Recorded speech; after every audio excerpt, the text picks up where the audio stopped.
des relations sourire. Bonjour, Christelle Duquenois, initiatrice de la communauté Le Sourire en Partage. Pour répondre à cette question, dans notre défi 21 jours pour retrouver le sourire dans les moments d'épreuve, j'ai à mes côtés un expert en la matière, j'ai nommé Ghislain Lévesque. Bonjour Christelle. Bonjour. Alors, on va parler de deux types de relations aujourd'hui. Les relations amoureuses et les relations interpersonnelles. Absolument. Avec tout à chacun. Oui. Donc, la première question que j'ai envie de te poser, c'est, selon toi, quelles sont les relations qui donnent le sourire? Ah, c'est une excellente question. En fait, autant dans les relations amicales que les relations amoureuses, ce que je constate, c'est la possibilité d'avoir une connexion qui se situe ailleurs qu'au niveau du mental. Donc, quand le cœur est impliqué, quand les émotions sont impliquées, ça crée généralement des relations qui sont nourrissantes et surtout des relations qui sont plus légères et qui amènent le sourire. Le sourire dans une relation... Sourire du cœur. Voilà. Et sourire dans une relation qui est prise dans le mental, dans laquelle il peut y avoir de la tension, etc., c'est plus difficile. Donc, quand je m'en vais en connexion au niveau du cœur, au niveau des émotions, le rythme est différent, c'est plus léger et le sourire est plus facile.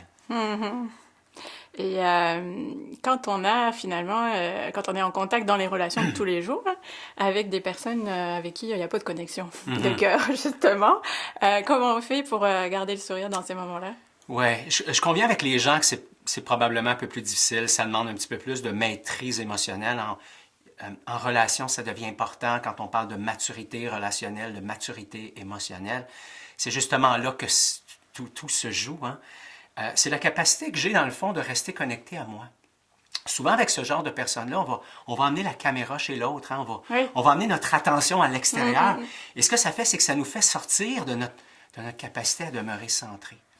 Alors, dans ces moments-là, ce que je conseille et ce que je pratique, moi, c'est de rester connecté chez moi, de rester chez moi, de voir qu'est-ce qui est vivant, qu'est-ce qui se joue, et de bénéficier du moment, d'apprécier le moment, parce qu'au lieu de voir les différences, et si je trouvais quelque chose Essayer d'être dans le présent, d'aller chercher la moindre petite chose qui peut nous relier à l'autre. Mon mentor disait, appliquons la loi du 101%, trouvons le 1% qui est compatible et mettons 100% de notre attention là-dessus. Ah, c'est pas mal ça. Et c'est ça, c'est ce qui nous permet dans ces moments-là de continuer à avoir une relation agréable.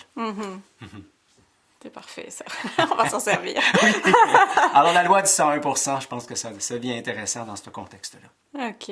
Et au niveau... moi, ce que j'aimerais que tu nous parles aussi, c'est les 3 niveaux de relation. Oui, les 3 niveaux de relation qui s'appliquent très bien à une relation amoureuse et qui s'appliquent aussi avec les gens que j'accompagne dans le but de clarifier leur projet amoureux puis de finalement se placer en couple à un moment donné. 3 niveaux de relation qui n'apportent pas du tout la même nourriture pour l'âme et l'esprit, les mêmes résultats. Donc, commençons au niveau le plus bas. C'est la relation qui tourne autour du jeu. Donc, finalement, je suis en relation avec l'autre, puis disons-le aussi directement que ça, c'est je suis en relation avec l'autre pour l'utiliser pour mes propres besoins. Il n'est pas forcément conscient. Quoique il y a des gens qui jouent ce jeu-là, malheureusement, quand ils entrent en relation. Surtout dans les nouvelles relations, dans la période de flirt, il y a beaucoup d'individus qui sont tournés vers leurs propres besoins. Ils vont aller chercher ce qu'ils veulent dans la relation, la présence, le câlin, la sexualité, etc.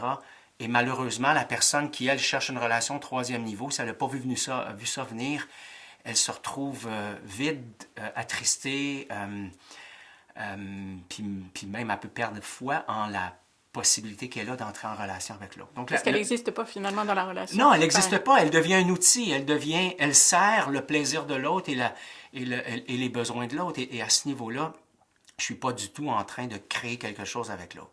Donc, je me sers moi, l'autre se sert lui ou elle. Et à partir de ce moment-là, il n'y a pas vraiment rien de solide qui s'installe. Non, c'est pas viable. Et ça devient très usant aussi. Et ce que je dis souvent aux gens, c'est n'évaluez pas votre capacité à entrer en relation avec l'autre dans ce genre de relation-là, parce que je ne peux pas être un bon amoureux quand l'autre ne me met pas dans son équation. C'est biaisé d'avance. C'est biaisé d'avance. Alors, si je m'évalue sur ce genre de relation-là, autant une relation qui existe depuis un certain temps que dans une nouvelle relation, finalement, je suis un très mauvais juge et un excellent bourreau. Alors, je me tape dessus, j'évalue très à la baisse mes capacités, et finalement, ça ne sert personne. Donc ça, c'est le premier niveau. Le jeu. Deuxième niveau. Le niveau du nous, mais dans un contexte où finalement, je veux prendre soin de toi, Christelle, tu veux prendre soin de moi, mais inconsciemment, il y a quelque chose qui se joue derrière nous qui est un niveau transactionnel. Alors, je suis en transaction avec l'autre. Et très souvent, c'est inconscient. Je pense que je suis là à vouloir t'apporter ton déjeuner, apporter la doudou, t'apporter un verre d'eau, tu fais des choses pour moi. Plein de bonnes intentions. Oui. Et à un moment donné, arrive un moment où le discours intérieur commence à être « Ouais, là, je fais pas mal de choses pour elle, puis j'ai pas grand-chose en retour. Oh. » Et pendant tout ce temps-là, à mon insu, et surtout à l'insu de l'autre, hein, j'ai écrit sur l'ardoise. Finalement, c'est que je fais elle m'a fait ça! Oui! Alors, j'écris des choses, et tu le sais pas, mais je te place en dette. Mais l'ardoise, c'est le secret. Oui. Alors, tu es en dette par rapport à moi. Et à partir de ce moment-là, aussi, on entre dans une zone de turbulence. Et quand la maturité dont je parlais tout à l'heure, quand la maturité émotionnelle, quand la maturité relationnelle n'est pas présente, et c'est souvent ce qui arrive quand le premier et le deuxième niveau est installé, c'est que là, il n'y en a ni un ni l'autre qui est conscient, qui est en train de s'installer une espèce de gouffre relationnel dans lequel on va s'embarquer, toi et moi, et qui va inévitablement nous amener dans les bas-fonds. Et ce qui va arriver, c'est qu'on n'aura plus accès au sourire. On ne sera pas dans les relations sourire. Pourquoi? Parce que tu me présenteras ton côté sombre, je te présenterai mon côté sombre, et nos côtés sombres vont danser ensemble. Et c'est la danse du diable. Ça n'a rien à voir avec une danse plaisante, la danse de lumière, c'est plus sympathique. Voilà. Alors ça, c'est le deuxième niveau, et généralement, ça fonctionne pendant un certain temps. Et à un certain moment donné, il y a un des deux partenaires qui se retrouve dans une situation de dette, et qui commence à faire des demandes directes à l'autre. Et là, on commence à se reprocher tous les efforts qu'on a faits. OK, ça finit par des batailles de reproches. Oui. Et ça n'a rien à voir avec des batailles d'oreiller. Hein? C'est pas aussi léger. Et dans la nouvelle relation, c'est que on est plus dans un contexte où finalement, j'essaie de me cadrer dans les besoins de l'autre. L'autre essaie de se cadrer dans mes attentes. J'essaie de me cadrer dans les attentes de l'autre. Et finalement, encore une fois, on joue un jeu relationnel où je ne m'amène pas à toi avec toute mon authenticité. On réserve ça au troisième niveau. Alors, mon authenticité fait en sorte que le manque d'authenticité, fait en sorte que je peux encore une fois me trouver dans une relation qui ne va pas me permettre de faire honneur à ma lumière, faire honneur à mes talents, faire honneur à ce que j'ai de meilleur. Et encore une fois, je serai placé dans un contexte où je ne pourrai pas briller. Je vais encore une fois me trouver dans mon côté. Finalement. Voilà, exactement. Fait que c'est le deuxième niveau. Et dans ma pratique d'accompagnement des couples, je vois ça dans une très, Allez, très sur 100 grande... tu dirais combien? Je dirais que je vais rencontrer, mettons, un 15, 20, 25% de premier niveau et facilement 75, 80% de deuxième niveau. Et il y a très, très, très, très peu de troisième niveau. Et c'est là, dans le fond, que donc c'est bien important qu'on en parle aujourd'hui pour augmenter ce troisième niveau. Oui, absolument. Le troisième niveau, c'est le niveau du nous en communion. C'est le niveau du nous où finalement tes besoins et mes besoins sont mis en relation. Ils ne sont pas contradictoires. C'est pas je m'occupe de tes besoins d'abord, on s'occupe de mes besoins ensuite. Il n'y a pas une transaction qui s'installe au niveau relationnel. Il y a un respect des deux, là. Oui. Et même s'ils sont différents. Ils sont très souvent différents, on est tous uniques. Voilà. Et en même temps, ça arrive maintes fois où ils sont presque similaires, mais où on pourrait avoir le réflexe de s'enfarger dans la stratégie. Alors, je pourrais avoir un besoin, par exemple, ce soir, je pourrais dire, je te propose qu'on aille ensemble au restaurant, il me semble que ça nous ferait du bien. Et dans le fond, ce que je veux, Christelle, c'est un moment pour me déposer, un moment relax, et surtout un moment de connexion avec toi. Et toi, tu pourrais te dire, ben, sais-tu, moi, Ghislain, un film, du popcorn, il me semble que ça nous ferait du bien. Et encore une fois, tu as un besoin de te déposer, puis un besoin de connexion qui est peut-être un peu différent. Et si on prend du recul et qu'on se préoccupe de ce qui est important pour toi et moi... C'est la même chose. C'est la même chose. Alors, ce qu'on fait, c'est qu'on finit par comprendre qu'on a des besoins similaires et on va juste ajuster la façon qu'on va en prendre soin ensemble.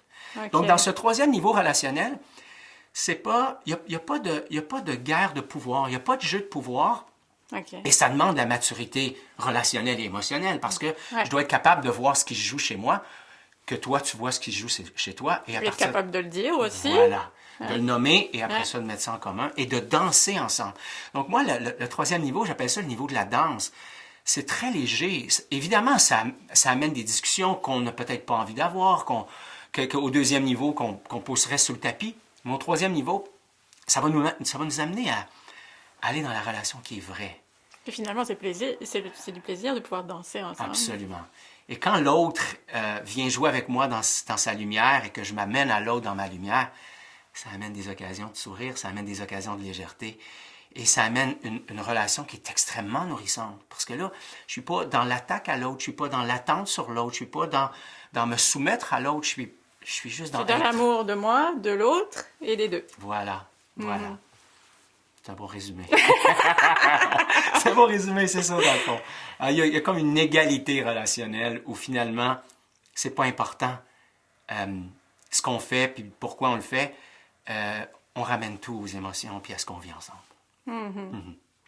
Et pour quelqu'un qui connaît une période de séparation, qu'est-ce que tu pourrais dire pour qu'il arrive à retrouver le sourire dans ce moment-là?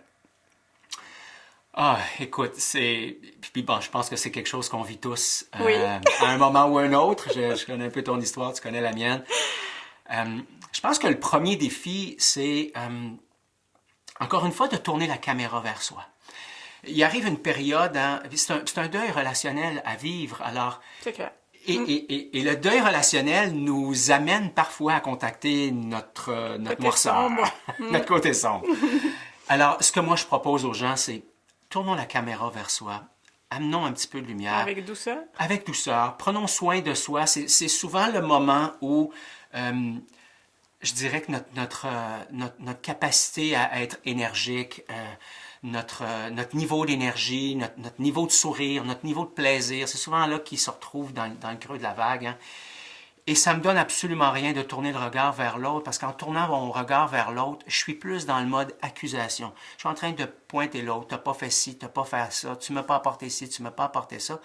Et là, je me retrouve au premier niveau relationnel, voilà. Le niveau du jeu. Il faut savoir lâcher prise là-dessus aussi. Oui, je pointe l'autre et je pointe l'autre et je pointe l'autre et je pointe l'autre. Et pendant ce temps-là, je ne suis pas en train de prendre soin de ce qui se passe chez moi. De l'intérieur. De l'intérieur. Alors, je descends chez moi. Je prends soin de ça, je ralentis le rythme, j'écoute cette peine. Il va avoir besoin de consultation, fort probablement, ou en tout cas, on va avoir besoin de support de la famille, des amis. Et ça nous prend des gens qui vont être capables de nous écouter d'une façon empathique et non pas d'une façon sympathique. Parce que ça va juste nous faire descendre davantage si on est écouté de façon sympathique. Alors, OK, ouais. Et peut-être clarifier ce que c'est empathique, sympathique. C'est qu'empathique, c'est que si je m'amène à toi et que je te parle de ce que je vis, tu vas pas t'amener dans mes affaires pour dire « Ah, pauvre Ghislain, pauvre de toi, je comprends ça, ça a été un ci, ça a été un ça. » Ça, c'est le sympathique. Ça, c'est le sympathique. Tandis que dans l'empathique, c'est tu vas être disponible pour moi, tu vas m'écouter, tu vas m'aider à prendre du recul, tu vas m'aider à me distancer de ma peine pour être capable de voir. À faire ton cheminement, finalement. Voilà. Que j'ai besoin de me livrer, j'ai besoin de parler de ce que je vis et en même temps, j'ai besoin de tourner la caméra chez moi et surtout de retrouver mon pouvoir. Parce que pendant que je regarde chez l'autre, j'ai pas de pouvoir. En fait, c'est que je m'attends que l'autre ou le contexte change pour que moi, je puisse retrouver mon sourire. Et c'est ce qui fait que les peines relationnelles, les ruptures nous amènent dans la dépression, dans la déchéance, c'est que j'attends que mon contexte change pour retrouver mon sourire.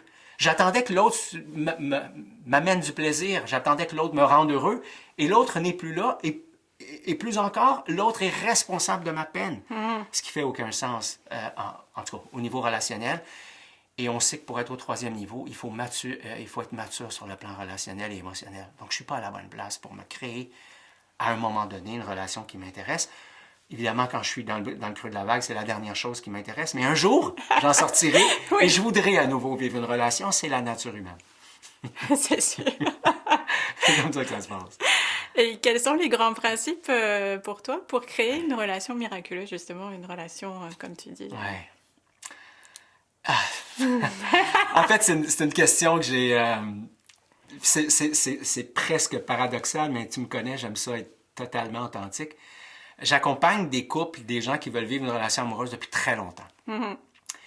Et à un moment donné, j'ai réalisé, quand j'ai vécu une grande rupture il y a quelques années, que j'avais d'excellentes questions pour mes clients, mais que j'avais pas forcément pris le temps d'y répondre. Pour toi. Pour moi. J'étais dans une relation qui allait bien, donc je m'étais pas vraiment posé la question. Aujourd'hui, ce que je réalise, c'est que c'est important d'être au fait par rapport à ce que j'ai envie de vivre. Et souvent, quand je dis ça, hein, quel est mon projet amoureux, quel est mon projet relationnel, ce que les gens entendent, puis on a entendu ça dans le passé, faites votre liste. Hein. Alors, d'épicerie? Oui, la liste d'épicerie, tu sais, elle va avoir cette grandeur-là, ça va être la couleur des yeux, ça va être son poids. Que du physique, là. Et finalement, oui. Et, tu sais, là-dedans, on va retrouver certains éléments relationnels, mais qui sont souvent très superficiels. Et c'est pas ce qui nous amène à être heureux. Tu sais, le grand blond aux yeux bleus ou la petite brunette aux yeux bruns avec des belles formes de gymnaste, ça, c'est le fun pour le coup d'œil, c'est le fun pour l'ego quand on se promène ensemble puis qu'on présente notre amoureux, notre amoureuse à nos amis puis aux membres de notre famille. Mais c'est pas ce qui rend les relations nourrissantes. Alors, je dirais que la première chose, après s'être reconstruit, mais pas partiellement, mais complètement, je clarifie mon projet amoureux pour être capable... Sur les valeurs, on va dire? Oui. Les choses qu'on a envie de retrouver. Et c'est ce qui se passe quand la lumière est éteinte. Quand la lumière est éteinte, quand mes yeux sont fermés et que je t'ai dans mes bras, Christelle, qu'est-ce qui importe? Alors là, c'est la connexion du cœur. Alors là, ce seront les valeurs. Alors là, c'est surtout comment j'ai besoin de me sentir en relation avec toi. Bon, moi, j'ai une bonne drive, mais j'ai un certain niveau de sensibilité. Il faut que ma partenaire puisse danser avec ça. Il ne faut pas que ça l'effraie de voir que par moment, je pourrais être sensible. Oui, mon exactement. Dieu, je me sauve. Et souvent, je vois cette incohérence, ou j'entends cette incohérence chez l'homme ou chez la femme il cherche des choses. Et là, c'est la deuxième étape. Hein, je cherche à ressentir certaines choses. La deuxième étape, c'est est-ce que je suis prêt pour ça? Parce que je rencontre des femmes qui me disent, mais moi, Ghislain, j'ai besoin qu'un homme s'ouvre. J'ai besoin qu'un homme puisse me parler de ce qu'il vit. J'ai besoin de pouvoir le voir dans sa sensibilité, dans son humanité. Ouais. Et la question qui suit, c'est la journée qui sera là devant toi, en train de pleurer, te donnant l'impression qu'il est démoli pendant quelques instants. Comment tu réagis? Quelle sera ta réaction? Et très souvent, dans la réalité, c'est que la personne se ferme, ne sachant plus trop quoi faire avec ça. Alors, ça nous amène à un endroit qui n'est pas vraiment ce qu'on souhaite. Donc, premièrement, clarifier le projet amoureux. Deuxièmement, valider, est-ce que j'ai des choses, moi, à travailler pour pouvoir matérialiser, concrétiser le troisième niveau. ce troisième niveau-là. Ouais. Et finalement, entrer en relation avec une nouvelle personne en validant tout ça. Alors, ce que je propose, moi... Ouais. Comment tu valides? Oui. Et c'est là que c'est là que je perds des amis ou des alliés parfois, mais je l'ai expérimenté et je pense que ça vaut vraiment la peine.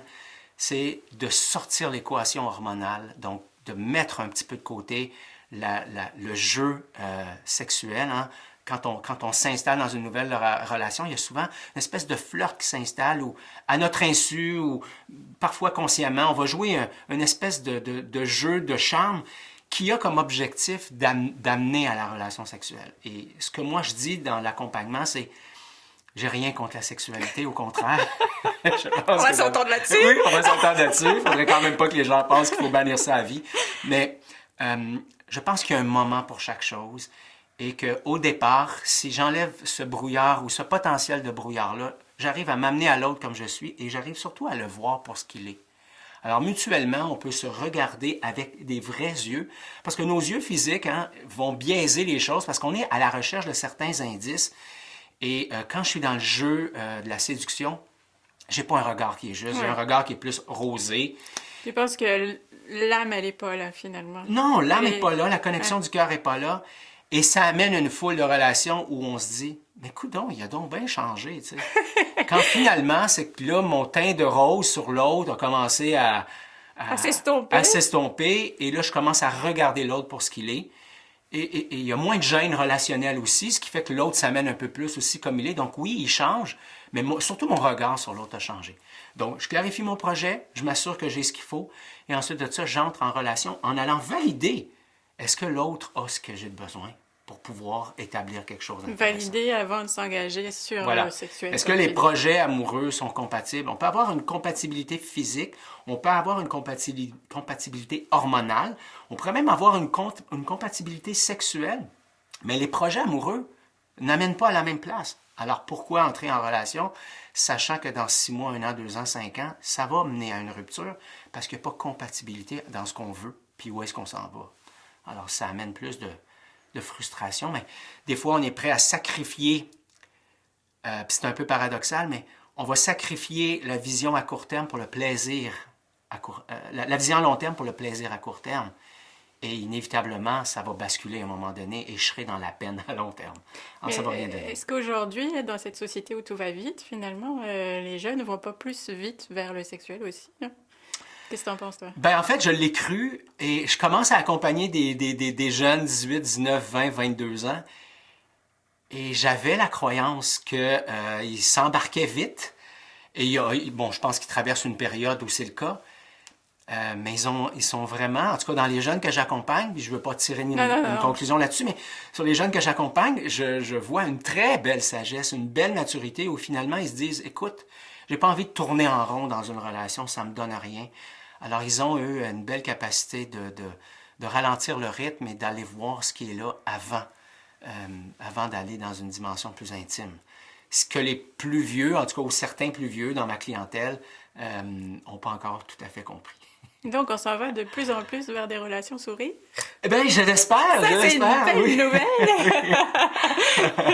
Plus de sagesse, en tout cas. Ouais. Et ce que je constate aussi, c'est que de plus en plus d'hommes et de femmes qui choisissent de dire, écoute, je vais mettre de côté l'intimité dans la relation. En fait, je vais aller la chercher autrement. Oui. Parce que l'intimité, je peux avoir une grande intimité au niveau du cœur, une grande intimité au niveau des émotions avec toi, Christelle, puis il n'y a pas eu de contact physique, il n'y a pas eu de flirt relationnel. Ce qui fait que ce qui différencie une relation amicale d'une relation amoureuse, c'est que je peux avoir une très grande intimité dans les deux, mais dans la relation amoureuse, j'aurai des gestes intimes qui seront inévitablement différents. En tout cas, il y a 2 types d'intimité. Je vous le souhaite. On va dire. Oui, exactement. Et puis, toi qui as coaché justement beaucoup de couples, quels sont les pièges à éviter justement pour connaître une relation harmonieuse? Oui, en fait, il y en a plusieurs, puis je te dirais que le plus grand, celui que je revois le plus souvent, autant chez l'homme que chez la femme, c'est les non-dits. Donc, j'entre en relation avec l'autre et ce que je fais, c'est que j'accumule quelque chose. J'accumule une charge émotionnelle et je ne nomme pas ce qui est là pour moi. Tu poses un geste ou je pose un geste et finalement, au lieu de nommer ce que je vis, la frustration que je vis ou l'incompréhension que je vis ou l'inconfort que je vis, ce que je fais, c'est que j'accumule. Pour plaire à l'autre, finalement? Pour plaire à l'autre? Pour essayer de... Oui, en fait, c'est que j'ai l'impression que c'est pour plaire à l'autre et quand on commence à travailler, quand je commence à travailler avec eux puis qu'on commence à gratter, finalement, ce qu'on découvre, c'est que très souvent, l'illusion que j'avais, c'était de plaire à l'autre, mais c'était surtout d'éviter de vivre de l'inconfort pour moi. OK. Alors, je me berce d'illusions que c'est pour plaire, mais en réalité, c'est que j'ai peur, entre guillemets, de la réaction de l'autre et j'ai surtout peur que la réaction de l'autre m'amène dans la peur d'être rejeté, la peur de ne pas être à la hauteur. La manque d'amour de soi, finalement. Voilà. Alors, on revient inévitablement dans cette équation où si je ne suis pas solide chez moi par rapport à moi, ça va créer des difficultés relationnelles. Donc, le non-dit, c'est quelque chose de super important. Ensuite de ça, il y a toute la notion de contrôle, il y a toute la notion de vouloir amener l'autre quelque part. Et... le faire changer, par exemple. Le faire changer, tu sais. Le faire changer, donc ça, je mettrais ça comme 3e élément, c'est que finalement, je suis pas en amour avec l'autre, je suis en amour avec le projet que je me suis créé. Avec qui peut devenir. Oui, avec son potentiel, j'entends ça souvent, tu sais. Ghislain, c'est un homme ou c'est une femme extraordinaire, tu sais, un potentiel extraordinaire. OK, mais est-ce qu'être en relation, c'est d'avoir un projet de développement de l'autre? Je pense pas. Je pense pas que c'est ça, être en relation. Alors, si je reviens à ce que je disais, c'est que on entre dans un jeu de pouvoir où je veux amener l'autre quelque part. Alors, je vais commencer à contrôler ce qui est là pour toi. Je contrôle qui tu vois, comment tu t'habilles, à quelle heure tu sors. Je vois bien ça. Ça te rappelle peut-être même des choses. Qu'est-ce que tu dépenses, ce que tu achètes. Finalement, encore une fois, ça se passe chez moi. C'est mes inconforts à moi, mes peurs de perdre, mes peurs de ne pas être à la hauteur, ma jalousie, ou bien mon inconfort à danser avec l'inconnu. Alors, je veux contrôler ce qui se passe pour m'amener dans ma propre sécurité, peu importe la raison. Alors, pour que je me sente dans un état de sécurité en relation avec l'autre, je commence à le contrôler. Je prends du pouvoir. Je prends du pouvoir. Et ce que ça fait, c'est que pour l'autre, il doit soit se soumettre ou à un autre moment donné avoir du pouvoir sur moi. Donc, on est dans le triangle de Capman, le bourreau, la victime, le sauveur. Là, on joue à travers tout ça. Et là, il y a plein de jeux relationnels qui, encore une fois, nous amènent dans notre noirceur, dans notre ombre, et non pas dans le sourire relationnel. On n'est pas dans quelque chose de léger. Alors, je te dirais que si j'avais 3 à nommer, là, ça serait ces 3-là qui sont les 3 enjeux dans les jeux relationnels qui vont tirer la relation vers le bas et qui l'amènent dans la noirceur et non pas l'élever et l'amener dans la lumière. Donc finalement, pour éviter tous ces 3 pièges que tu dis là, il suffirait peut-être d'être beaucoup plus dans l'amour de soi. Ouais. En fait, assurément. Ouais. Je transformerais ça commence par là, quoi. Oui, ça commence par là. Imagine que moi, je suis complet chez moi. J'ai pas besoin d'être en relation avec toi pour me sentir nourri. Je prends soin de ce qui est important pour moi. Et là, je peux m'amener à toi d'une façon qui est complètement différente. Alors, si toi, tu es complète en toi-même et que moi, je suis complet en moi-même, quand on entre en relation ensemble, ça crée quelque chose d'extrêmement magnifique. Donc, ta maturité relationnelle et émotionnelle, jumelée à la mienne, nous amène à créer une relation de 3e niveau, harmonieuse, dans la légèreté et surtout dans le sourire, parce que là, on est dans la complicité, on est dans le plaisir, on n'est pas dans la lourdeur d'être ensemble, on est dans la sérénité, alors, on part du cœur, on part de l'âme, c'est complètement autre chose. Donc, pour résumer tout ça, je dirais qu'il faut aimez-vous, soyez vous-même, ne vous abandonnez jamais pour plaire à l'autre. Tout à fait. Et prenez plaisir à être dans le cœur l'un et l'autre. Absolument. C'est un excellent résumé. Je pense pas que j'aurais résumé ça d'une meilleure façon. Ça nomme exactement l'essentiel. Et je dirais, avec ça, vous vivrez absolument une relation harmonieuse, une relation tout sourire. Exactement. Alors, on va se rapprocher. Oui. On va offrir notre sourire à cette belle communauté. Et on va leur rappeler de sourire à tout, de sourire à tous, de sourire à la vie. On vous aime. À bientôt. À bientôt.